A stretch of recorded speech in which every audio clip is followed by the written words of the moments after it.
네, 국내 뉴스 브리핑입니다. SK컴주가 앞으로 희망퇴직을 시행할 방침입니다. 본격적인 조직 재정비에 나섭니다. 먼저 헤드라인 뉴스입니다. 고리 1호기가 노심 손상 빈도 기준치를 넘고도 수명을 연장한 것으로 나타났습니다. IAEA 기준치보다 높았지만 수명 연장 보고서에는 넣지 않았던 것으로 뒤늦게 밝혀졌습니다. 코스트코가 뒤늦게 행정소송을 벌이고 있습니다. 중랑구청장을 상대로 서울시의 휴일 영업 제재를 피하기 위해서 꼼수를 벌이고 있다는 지적입니다. 포스코를 비롯한 480개사가 온실가스 감축을 2배로 늘려야 됩니다. 내년부터는 1,780만 톤을 줄여야 됩니다. 저축은행의 미래가 암울해지고 있습니다. 예금보험공사 기금이 바닥이 나면서 PF 채권 회수율이 3%에 불과한 정도입니다. 금융공기업 CEO 셋 중 둘은 낙하산으로 나타났습니다. 이들 공기업들의 전현직 CEO 가운데 공무원과 정치권 그리고 군 출신 인사가 64%에 이르는 것으로 나타났습니다. 가수 싸이 때문에 광고업계가 울고 웃고 있습니다. 세계적으로 강남스타일 열풍을 일으키고 있는 가수 싸이 때문에 광고업계 공식이 깨지고 있습니다.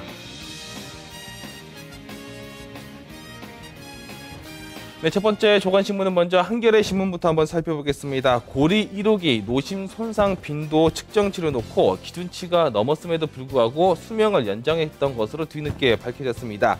1999년부터 2002년까지 IAEA가 측정한 결과보다 기준치가 훨씬 더 높았지만은 수명 연장 보고서에는 이 같은 내용을 전혀 넣지 않았던 것으로 뒤늦게 밝혀졌습니다.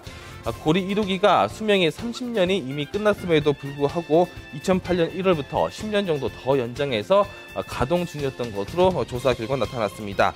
원자로 노심은 방사성 물질을 발생시키게 하는 대량 핵심 시설입니다. 하지만 운전기관인 한국수력원자력이 수명을 연장시키기 위해서 이 같은 보고서에는 누락했던 것으로 나타났습니다. 특히 국정감사를 통해서 조경태 민주통합당 국회의원이 한수원과 한국원자력 안전기술원으로부터 자료를 받아본 결과 한수원이 과학기술부 지침에 따라서 2002년 11월까지 고리 1호기의 노심 손상 빈도 측정을 했더니 국제원자력기구 기준치보다 높은 1만 분의 1.19%가 나오면서 상당히 문제로 지적이 되고 있습니다. 네, 두 번째로 서울경제신문입니다. 코스트코가 뒤늦게 행정소송을 벌이고 있습니다. 중랑구청장을 상대로 서울시가 휴일 영업을 제재하려고 하는 것을 피하기 위해서 꼼수를 부리는 것 아니냐라고 하는 지적이 나오고 있습니다. 대형마트 업계는 특히 우리가 승소한 결과에 대해서 밥숟가락 하나 얹으려고 하는 그런 모습을 보이고 있다고 비난을 퍼붓고 있습니다. 휴일 영업 강행에 따른 서울시의 서슬퍼런 제재 조치를 피하기 위해서 이러한 꼼수를 세우고 있다는 지적이 나오고 있는데 특히 코스트코 측의 얘기를 들어보니까 자정부터 오전 8시까지 대형마트가 영업을 하지 못하게 하고 또 매월 둘째 주, 넷째 주 일요일에 의무적으로 휴업을 하도록 한 처분은 유통산업발전법에 반하기 때문에 이에 따라서 소송을 준비 중이다라고 밝혔습니다. 특히 행정청의 재량권 행사 여지를 소멸시키는 위법한 조례에 따른 것이라고 주장하면서 앞으로 휴일에도 영업을 강행하겠다라고 하는 의지를 내비쳤습니다.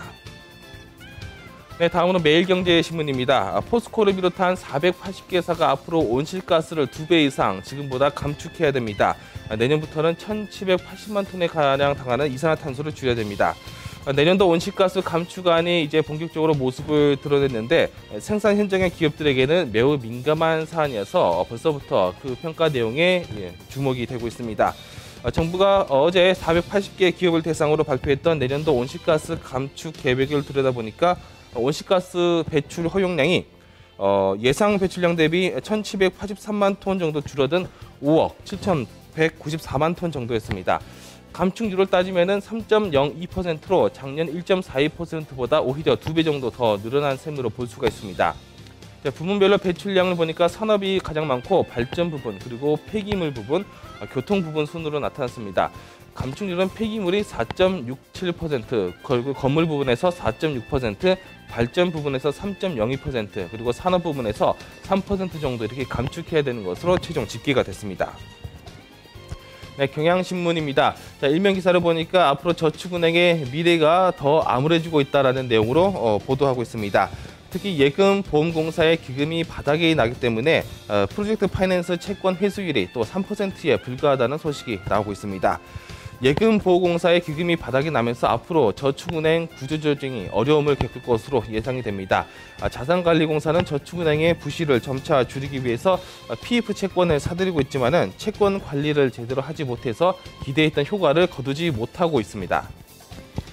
특히 국감을 통해서 민병대 의원이 발표한 자료에 따르면 저축은행 구조조정과 관련된 예금보험공사의 기금 상환 계획은 15조 원을 전제로 하고 있습니다. 하지만 예보의 적자분이 벌써 2조 5,700억 원에 달하기 때문에 아무래도 문제가 되고 있습니다. 현재 여기에다가 자본 잠식 상태인 11개 저축은행이 영업 정지가 되게 될 경우 소요될 재원을 합치게 된다면 예금보험공사 기금의 부족분이 무려 10조 원을 넘을 것으로 보고 있어서 저축은행의 구조조정이 제대로 진행될 리가 없다라고 하는 지적을 나타냈습니다. 네, 세계일보 일면 기사입니다. 우리나라의 금융공기업 CEO 등 셋 중 2명은 낙하산 인사로 조사가 됐습니다. 이들 공기업들 특히 전현직 CEO 가운데 공무원과 정치권 그리고 군인 출신들이 벌써 60% 이상을 차지하는 것으로 나타났습니다. 낙하산 인사 중에는 기획재정부 출신 관료들인 이른바 모피아 출신들이 상당히 많이 포진해 있는 것으로 조사가 됐고 이런 관행 때문에 외부 인사로 들어온 CEO는 97%에 달하지만은 내부 발탁은 고작 3%에 불과한 것으로 나타났습니다. 특히 예금보험공사와 자산관리공사, 정책금융공사, 그리고 주택금융공사, 수출입은행이나 한국투자공사 등 14곳의 전현직 CEO 196명 중에서 공무원과 정치권, 군 출신이 63.8%에 달했습니다. 모두 도합 125명 정도에 해당되는데 셋 중에 2명은 결국 정부가 인사권을 내린 낙하산 인사로 집계가 됐습니다. 네, 마지막으로 국민일보 한번 살펴보겠습니다. 싸이 때문에 광고업계가 울고 웃고 희비가 점차 엇갈리고 있습니다.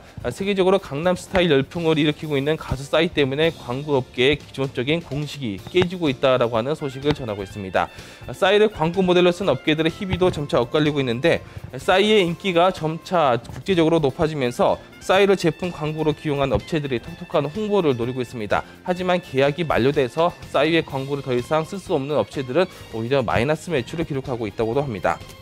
최근 싸이가 광고 모델을 지원하면서 신라면을 먹는 모습을 직접 또 동영상으로 제작한 사실이 알려지면서 또 라면업계 1위 농심은 상당히 매출이 증가했다고 하는 소식도 나타나고 있습니다.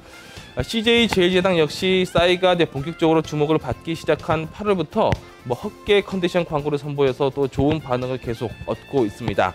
업계 3위 LG U+ 같은 경우도 싸이를 광고 모델로 데려가기 위해서 미국 현지로 날아가면서까지 또 광고 계약을 체결하기도 했고 그 효과도 톡톡히 노리고 있습니다.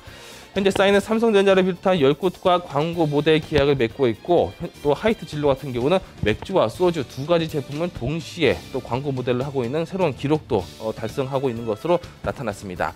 지금까지 국내 뉴스 브리핑이었습니다.